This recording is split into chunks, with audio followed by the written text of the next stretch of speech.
quiero expresar mi complacencia por compartir con ustedes en este tan importante auditorio. Quiero extender el agradecimiento a mi gran amigo Abel Augusto Zamorano por la invitación que me hizo extensiva a reflexionar en algunos de estos aspectos relacionados con la casación civil. A la mesa que preside hoy el evento, muchas gracias por la solvencia con que fue tratado el tema y que me conmina necesariamente a hacer algunas consideraciones a propósito de los aspectos aquí planteados para poder articular el tema que me ha sido asignado, que es precisamente la casación civil y que paradójicamente rompe algunas de las premisas que se han venido aquí tratando en esta conferencia. Por eso quiero aprovechar a título de introducción esas breves consideraciones para que el público, en particular los estudiantes, puedan encontrar ese elemento coherente en el discurso, no haya esa ruptura que pudiera presentarse cuando llegamos a un tema tan álgido que es precisamente el tema de la casación civil. En este sentido, voy entonces a concentrar mi presentación a los siguientes aspectos temáticos para que se logre ese propósito. En primer lugar, hacer una breve consideración respecto a la incidencia de la oralidad de cara al recurso de casación civil. Luego, contextualizar la casación civil dentro de la teoría de los actos procesales, identificando los fines de esta y concentrando naturalmente lo que se me ha invitado a reflexionar, que es el tema de aspectos probatorios, específicamente en lo que en la ponencia se denominará la violación de la norma sustancial. En ese aspecto aspiro entonces llenar las expectativas de la organización de cara, reitero, a un tema que supone cierto grado de complejidad y especialmente pues una previsión conceptual que debe necesariamente obtenerse para ese propósito. Aquí se ha planteado, colegas, la incidencia que ha tenido la oralidad y que debe tener la oralidad en el proceso civil. Como bien lo decía el magistrado de la Sala Civil de Panamá, Colombia es uno de los países que ha venido en los últimos tiempos liderando este tema junto con la trayectoria que en su momento se dio en Uruguay, y bajo esa perspectiva pues quiero hacer algunas precisiones conceptuales muy importantes para este evento. Efectivamente, como lo planteaba el estimado magistrado, Colombia desde el año 2010 emprendió la labor de incorporar la oralidad en el proceso civil. ¿Y por qué tenemos que hablar de la oralidad en el proceso civil? Porque precisamente el propósito es identificar cuál va a ser ese nexo causal y esa influencia que pueda llegar a tener la oralidad, específicamente en un recurso que tradicionalmente ha sido bastante formal y duramente cuestionado precisamente por las características de esa formalidad. Si nosotros hacemos un paneo de lo que ha sucedido en Colombia, pues básicamente debemos indicar que toda la ola reformadora que se viene evidenciando desde el año 2000 y que conllevó a la incorporación de la oralidad en el sistema jurídico colombiano responde a lo que desde la doctrina española y en general europea se ha denominado las olas de justicia, es decir, unas estrategias que se adoptan para efectos de hacer efectivo el derecho de acceso a la justicia, que de cara a la oralidad orienta inexorablemente a la adopción de procedimientos expeditos. Aquí debe quedar claro, y aquí ha quedado no solamente planteado desde el día de ayer, sino lo que se ha escuchado el día de hoy, que la oralidad realmente no va a contribuir a la descongestión judicial. La oralidad lo que va a brindar es celeridad procesal para las actuaciones que se inicien una vez adoptada esta. Pero aquí es importante tener presente que uno no puede pretender bajo esa perspectiva romper la tradición que se traía en punto de escrituralidad. Nuestras culturas, especialmente las latinoamericanas y las continentales europeas, son de tradición escritural. Por siglos hemos manejado la escrituralidad y esa es la razón, señor magistrado, del por qué en Colombia, a partir de un principio que avaló la Corte Constitucional y que bajo la denominación de aplicación gradual de la ley procesal, atempera entonces el efecto inmediato de la vigencia de la ley, precisamente permitiendo que ese ingreso sea de manera paulatina. Usted muy bien lo había planteado, la ley 1395 de 2010 fue una ley puente que buscó propiciar la aproximación del Código de Procedimiento Civil, que es eminentemente dispositivo, pero también con marcada tendencia a la escrituralidad, para dar paso a lo que nos trae la ley 1395 de 1564 de 2012, que entró a regir desde el pasado 1 de enero en todo el territorio colombiano. Hoy podemos decir que en Colombia la oralidad es una realidad, y precisamente bajo la tercera ola que aparece en esta diapositiva, que es precisamente el fortalecimiento de la justicia formal desde la perspectiva de la adopción de procedimientos expeditos. La historia había demostrado que los procedimientos civiles son o eran bastante traumáticos desde el punto de vista de la actividad procesal que allí se surte, y en ese contexto pues naturalmente el recurso de casación no fue una excepción a esos efectos. Aprovechando naturalmente lo que dijeron los otros conferencistas de cara a la incidencia que ha de tener la oralidad en actividad probatoria específicamente y todo lo que supone la estructura del proceso, podemos afirmar lo siguiente: si uno analiza la estructura que nos plantea el recurso de casación en los modelos continentales europeos, podemos decir que es un recurso reglado, discrecional y formal en toda su excelencia, y por naturaleza es escritural. Sin embargo, cuando uno revisa la manera como fue adoptada la reforma en el ámbito procesal colombiano, podemos decir que hay dos factores que de cara al nuevo modelo procesal van a incidir en este recurso, especialmente en la dialéctica que suele caracterizar ese recurso, conservando naturalmente el carácter escritural que ostenta. La primera, sin lugar a dudas, es básicamente en el impacto de la oralidad que ha de tener en la actividad probatoria. Esto pareciera algo sin sentido, pero lo quiero expresar en estos términos.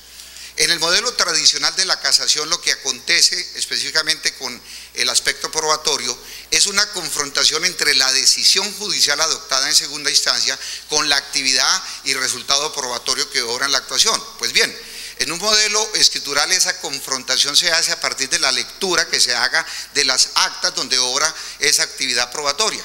Pues resulta que bajo el nuevo modelo que nos plantea la oralidad y que impone, como ayer se planteó también, una infraestructura tecnológica necesaria que permita la videoproducción de los actos, esa confrontación va a cambiar de manera radical y no solamente va a facilitar la labor de la Corte cuando de analizar el recurso extraordinario se trate, sino también de quien por vía de casación impugna esa decisión de segunda instancia, porque el análisis probatorio le va a permitir una mejor inmediación a partir de la crítica sistemática que se haga de la actividad probatoria, y eso va a suponer también un cambio no solamente cultural de cara a quienes ejercen el ejercicio por vía de impugnación a través de ese recurso, sino también de la Corte cuando de analizar la actividad probatoria se trate, reitero, en punto de la causal que luego explicaré bajo la denominación de violación indirecta. Y el segundo aspecto, que me parece a mí que también es muy importante y que va a tener una trascendencia, una connotación muy trascendental, si se quiere, de cara a este modelo, es la posibilidad que tiene la Corte a través de la sala civil de convocar a las partes y a los apoderados para escuchar sus argumentos de cara a los cargos y naturalmente la confrontación de la contraparte. Eso es oralidad en toda su excelencia, esa facultad que en principio pareciera es discrecional en Colombia. Con la reciente reforma se adopta en el artículo 349 como una alternativa bastante importante que va a obligar, reitero, a un cambio de cultura en lo que respecta al abogado, porque ya no solamente se trata de plasmar su inconformidad por escrito en la demanda de casación, que por naturaleza es solemne, sino que también va a tener la posibilidad por vía oral ir a sustentar el argumento sobre el cual expresa su inconformidad. Bien, hecha esta reflexión preliminar, entonces podemos precisar algunos aspectos muy importantes en torno a la casación civil. En primer lugar, básicamente la casación civil forma parte de la teoría de los actos procesales. Esa es una primera consideración que me obliga a hacerla precisamente para conocer cómo es el contexto en el que se mueve de cara al proceso.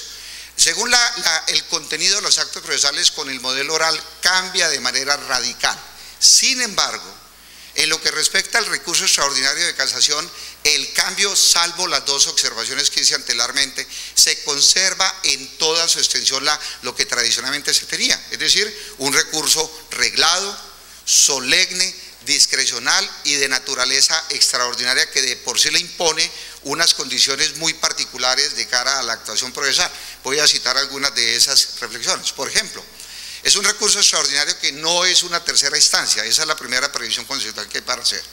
El hecho de que la Corte Suprema de Justicia adopte la condición de tribunal de instancia opera única y exclusivamente cuando se rompe la decisión objeto de la confrontación por cuenta del casacionista, y luego explicaré por qué bajo ese argumento.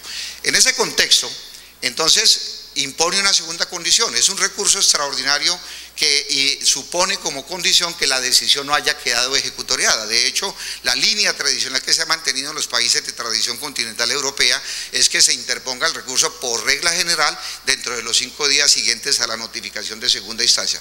Quiero advertir este aspecto de la notificación de segunda instancia porque de antemano debo manifestar que en Colombia se puso término a una casación que desde el punto de vista teórico obraba en la legislación, que era la casación per saltum, pero que en la práctica nunca se dio porque precisamente suponía un consenso entre las partes para saltar la instancia que se debía surtir en el tribunal a efectos de llegar directamente a la Corte. La estadística demostró que por no decir ninguno de esos casos, llegó por vía de casación per saltum y por lo tanto desaparece del ordenamiento jurídico esta categoría. Pues bien, siendo los actos procesales de impugnación un mecanismo natural de defensa que integra el debido proceso, pues obviamente los recursos constituyen la más clara expresión de ese modelo. Y en ese sentido, pues como actos procesales de impugnación que son, deben cumplirse unos presupuestos que se enlistan en algunos de los aspectos tratados en la ponencia. Naturalmente debe haber una legitimación de quien impugna. Esa legitimación deviene de la condición de haber ostentado la condición o calidad de parte en el proceso, es decir, que haya intervenido desde la integración del contradictorio a lo largo de toda la actuación procesal para que naturalmente se evidencie dentro de ese postulado lo que hemos de denominar la legitimación en la causa de cara al recurso. En segundo lugar, debe cumplirse con un plazo para su interposición, por aquello de la ejecutoria formal de las decisiones, salvo en materia del recurso extraordinario de revisión que impone una condición particular que es su ejecutoria. En todos los demás casos la decisión no debe estar en firme, precisamente para garantizar la posibilidad de impugnar ese tipo de pronunciamientos. En tercer lugar, debe haber un interés legítimo de cara a quien impugna. Ese interés legítimo básicamente se traduce en el agravio que le produce la decisión a quien impugna, precisamente para expresar su inconformidad de cara a la decisión materia de la controversia. Y finalmente, que es la particularidad de todos los demás recursos, es que debe haber una adecuada fundamentación. Una fundamentación que se estructura en un argumento donde a partir de los elementos que apropia el impugnante debe expresar las consideraciones que lleva o que plantea de cara al tribunal o al juez, según el caso, del por qué la decisión debe ser modificada, reformada o en su caso revocada. Pues bien, si nosotros revisamos esos presupuestos o condiciones para el ejercicio del recurso en general, de los recursos o actos procesales de impugnación, podemos identificar básicamente dos categorías de recursos, y esto para efectos de los estudiantes, básicamente unos recursos de naturaleza ordinaria y unos recursos de naturaleza extraordinaria. Reposición, apelación, queja y súplica son tradicionalmente los recursos ordinarios, y de cara a los extraordinarios, pues sabemos que la mayoría de ordenamientos regulan la revisión, la casación y el recurso extraordinario de anulación en tratándose de laudos arbitrales. Bajo esa perspectiva, entonces, concentraré mi atención en este segundo punto respecto a los fines de la casación. Para eso, pues básicamente es menester tomar la raíz etimológica de casación, del verbo caser, que significa romper, aniquilar o anular la decisión. En la práctica, ¿qué quiere significar ello? Que con el recurso de casación lo que busca el casacionista es que se rompa y se deje por tanto sin efecto la decisión que en segunda instancia adoptó el tribunal. Y para lograr ese propósito tiene que hacer dos tipos de confrontación. Una confrontación de una primera dimensión que apunta a el cuestionamiento de la labor hermenéutica que desplegó el juez cuando adopta la decisión. Recordemos, y eso lo retomaré luego, que la decisión judicial se funda en un silogismo jurídico. Y ese silogismo jurídico impone entonces que de cara a esta primera condición se ataque la labor hermenéutica que se traduce en deducir los efectos jurídicos de la norma que se aplica al caso concreto.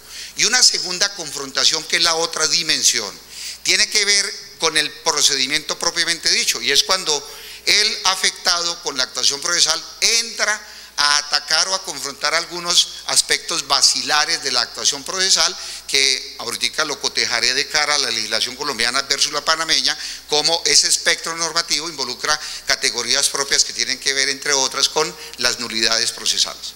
En ese contexto, y para propiciar esa confrontación, entonces los ordenamientos jurídicos han previsto unas finalidades de la casación. Yo las he identificado de dos categorías, una finalidad de carácter público y una finalidad de carácter privado. Las finalidades de carácter público básicamente reciben esa denominación porque involucran a todo el sistema jurídico. Básicamente es lo que tradicionalmente se conoció como la nomofilaquia jurídica, es decir, la salvaguarda o protección de la norma jurídica. Yo agregaría que en los modelos de Estado social de derecho esa nomofilaquia va más allá de la normativa porque involucra todo el sistema jurídico en general. Es decir, estamos hablando no solamente de reglas, sino también principios y lo más importante, la jurisprudencia. En ese contexto, Colombia, en punto de los fines de la casación, en el artículo 336, incorporó unos elementos que se han venido exigiendo de vieja data precisamente para acabar esa concepción legocéntrica que caracterizó el sistema, y es si la casación debe servir solamente para salvaguardar la norma jurídica, y eso significó un gran avance y obliga a que la Corte en estos momentos tenga que posicionarse de cara a esta nueva lectura de cuál ha de ser el control de legalidad que por vía de este recurso se hace. En primer lugar, de carácter público está la defensa de la integridad del sistema jurídico, es decir, del ordenamiento jurídico en general. En segundo lugar, lograr la eficacia de los instrumentos internacionales. Esto es bien importante porque ese era un aspecto ajeno del recurso de casación y que bajo el nuevo modelo procesal impone entonces que llegue por vía de casación lo que tradicionalmente se ha conocido como el control que desde la Constitución Política Colombiana se consagra en el artículo 93 y que es precisamente la incidencia que tienen los tratados internacionales en el ordenamiento jurídico. En tercer lugar, se busca proteger los derechos constitucionales. Este es un aspecto que me parece es de los más significativos por vía de casación porque Colombia incorpora una nueva modalidad de casación también de cara a ese modelo, que es la casación oficiosa. Y esto es bien importante porque en las causales de casación, en el artículo 336, se prevé la posibilidad de que la Corte case oficiosamente una decisión, no obstante el cargo no haya sido anunciado por el impugnante, específicamente cuando se compromete el patrimonio público y en segundo lugar cuando con motivo de la actuación procesal, objeto del cuestionamiento, se violan o vulneran derechos y garantías fundamentales. Esto es bien importante porque es trascender de la esfera propia del ordenamiento jurídico básico a una verdadera constitucionalización del recurso extraordinario de casación, que era lo que realmente se venía pidiendo de cara a quienes en el día a día trascienden por estos esquemas procesales. En cuarto lugar está el control de legalidad de los fallos. El control de legalidad, por eso algunos consideramos que la casación es un mecanismo extraordinario de control de legalidad, no solamente de la decisión, sino de la actuación procesal propiamente dicha. Y finalmente, el propósito de la unificación de la jurisprudencia. Ya sabemos el papel importante como criterio de interpretación normativa que cumple la jurisprudencia en nuestros países de tradición continental europea y de ahí que se haya hecho alusión a este propósito que básicamente ha sido la tradición por vía histórica de este recurso, pero que reitero, aquí se amplía su espectro. Y en lo que respecta al carácter privado como finalístico de la casación está precisamente el de irrogar o sanear los perjuicios causados a la parte que se ve afectada con motivo de la decisión objeto de la confrontación. Esto tiene el carácter privado precisamente porque tiene que ver con aspectos de carácter patrimonial. En Colombia, los procesos ordinarios eran los que tradicionalmente llegaban por vía del recurso de casación a la Corte Suprema de Justicia. Pero por virtud de las reformas, esos procesos ordinarios quedaron derogados y pasaron ahora a denominarse procesos verbales, es decir, una modalidad de procesos declarativos. Entonces, para evitar que llegue por vía de casación cualquier tipo de proceso, pues se limita en punto del carácter patrimonial a una cuantía que no puede ser inferior a 1.000 salarios mínimos legales mensuales. Esta consideración es de vital importancia porque aquí lo planteaba el señor magistrado de la Sala Civil.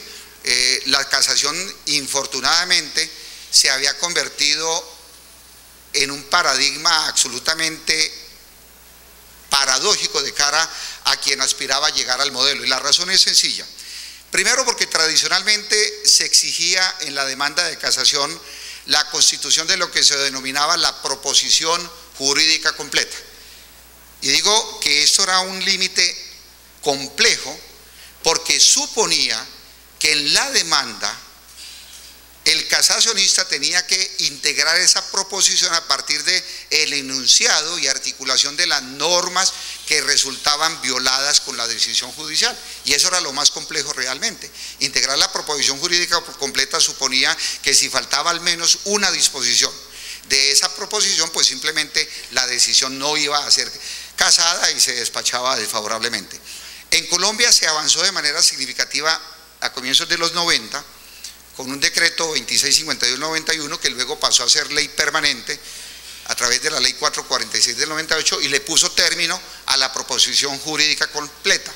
Esa línea la conserva el código, naturalmente debía ser así, porque se demostró entonces que se atemperó el rigor de lo que suponía el recurso de casación y el artículo actual del Código General del Proceso, el parágrafo del artículo 446 dispone, entre otras cosas, que no es menester integrar la proposición jurídica completa.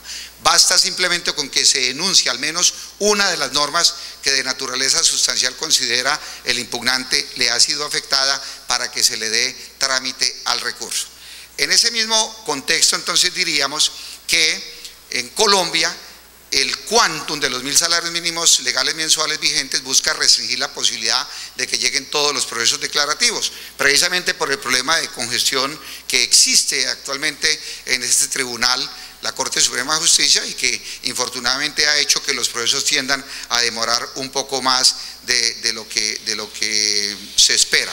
Bajo esa premisa me parece que el hecho de haberse incorporado la casación oficiosa por vía de la reforma del Código Penal de Proceso y de reafirmarse la no construcción de la proposición jurídica completa, pues básicamente se avanza de manera significativa en este proceso. Bien, las causales de casación por regla general responden a la misma estructura en la mayoría de países de tradición continental europea. Me refiero, hay unas causales que están relacionadas con errores in iudicando y unas causales relacionadas con errores in procedendo. Cuando uno analiza el Código Judicial panameño, pues básicamente en el artículo 1167 con el 1169, uno perfectamente las identifica. Cuando en Panamá el Código Judicial denomina la casación de fondo, se está refiriendo entonces a errores in iudicando. Y cuando habla de casación de forma, se está refiriendo a errores de procedimiento. En Colombia esa tradición se mantuvo propia del Código de Procedimiento Civil, con algunas previsiones conceptuales muy importantes. Por ejemplo, se acabó una causal que estaba fundada en las contradicciones que podía tener la decisión objeto de la impugnación, de tal suerte que en Colombia actualmente quedaron dos categorías de causales. Una que denominamos por errores in iudicando, que es la que me corresponde desde el punto de vista de actividad probatoria, y otra por errores in procedendo. La primera hipótesis se funda básicamente en la violación directa de la norma sustancial.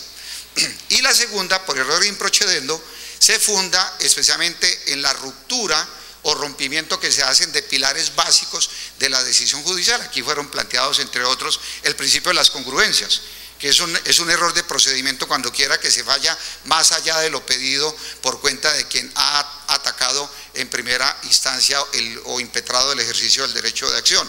En segundo lugar, porque se viola un postulado vital en el principio de las dos instancias, que es la prohibición de la reformatio impellius, y en tercer lugar, cuando se ha proferido la sentencia en un proceso viciado de nulidad. Pues bien, el error que es el que se trata básicamente de la ponencia, que es violación de la norma sustancial, tiene dos dimensiones. Una violación directa, que básicamente se funda en la interpretación de la norma jurídica, es decir, aquí la confrontación se hace en punto de la decisión con la norma cuyos efectos dedujo el juez en su decisión cuando aplicó el silogismo jurídico. Es decir, aquí finalmente lo que se ataca es la premisa mayor para verificar que hubo o falta de aplicación, o una aplicación indebida, o una errónea interpretación. La segunda, que es un error también injudicando, pero tiene que ver ya con aspectos probatorios, que es la violación indirecta de la norma sustancial. Esa violación indirecta de la norma sustancial, que Colombia aparece, repito, como una causal autonómica, tiene básicamente dos dimensiones: un error de hecho y un error de derecho. El error de hecho básicamente se funda en tres posibles posicionamientos que adopta el tribunal al momento de adoptar o tomar la decisión. Primero, por preterición. La preterición básicamente se traduce en omitir la valoración de una prueba que demuestra un hecho que habría cambiado el sentido del fallo. En segundo lugar, la suposición, que opera cuando el juez parte de un presupuesto fáctico aparentemente acreditado en el proceso, pero que realmente brilla por su ausencia a la prueba. Y en tercer lugar, por tergiversación, que es cuando le da un alcance diferente a la prueba que aparece en la actuación y por lo tanto rompe el sentido del fallo esa interpretación. Y en segundo lugar está el error de derecho. El error de derecho básicamente tiene que ver con dos dimensiones. En primer lugar, una afectación de las normas que regulan la actividad probatoria. Sabemos todos que todo el despliegue de la actividad probatoria está regida por unos parámetros, unos estándares que regulan todo el procedimiento probatorio. En cada caso y cada medio de prueba en particular, el juez tiene que verificar ese control de legalidad para que se cumpla. Por lo tanto, hay error de derecho cuando quiera que el juez incurre en cualquiera de estas dos o tres alternativas. En primer lugar, básicamente por admitir y concederle valor probatorio a pruebas que desde el punto de su estructura son ilícitas. Aquí hemos dicho entonces que el recurso de casación se convierte en un elemento o recurso extraordinario para efectos de verificar el control de legalidad de la prueba, y en ese orden pues se recoge lo que tradicionalmente se ha denominado en Colombia y en la mayoría de ordenamientos procesales del mundo como la regla de exclusión de prueba ilícita. Por lo tanto, lo que se busca con esta causal es evitar que el juez valore pruebas que desde el punto de vista de su estructura son ilícitas, es decir, en cuya producción se hayan vulnerado derechos fundamentales o en su caso garantías procesales. En segundo lugar, tiene que ver, el segundo motivo es cuando la calificación de la prueba se hace por fuera de la ley. Esto tiene que ver un poco con el sistema tarifado de prueba que impone que el juez, para la acreditación de determinados hechos tenga que acoger lo que al respecto señala la disposición legal. Ejemplos básicos, pero para que permita la comprensión de este argumento, sería el caso de acreditar, por ejemplo, titularidad de derechos reales con prueba testimonial. Entonces eso sería una ruptura evidente de un sistema tarifado de prueba que impone entonces ese motivo o causal de error de derecho. Y finalmente, hay error de derecho cuando se valora una prueba dándole un valor que no corresponde. Esto es lo que se conoce en el ámbito del proceso penal como falso juicio de convicción, que es cuando le da el alcance que no corresponde a la decisión judicial, en tanto que las anteriores corresponden a unos falsos juicios de legalidad.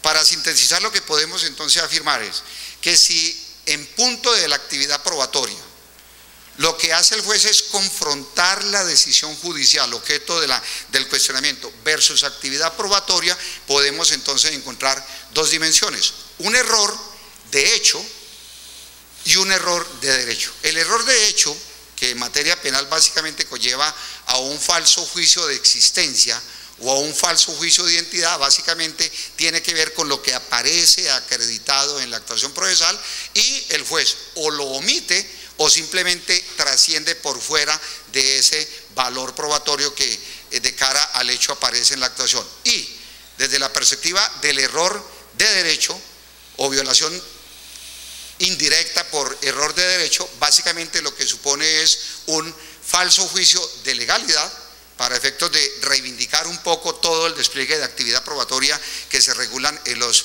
ordenamientos procesales en el mundo, y finalmente un falso juicio de convicción que tiene que ver con el valor probatorio propiamente dicho de la prueba.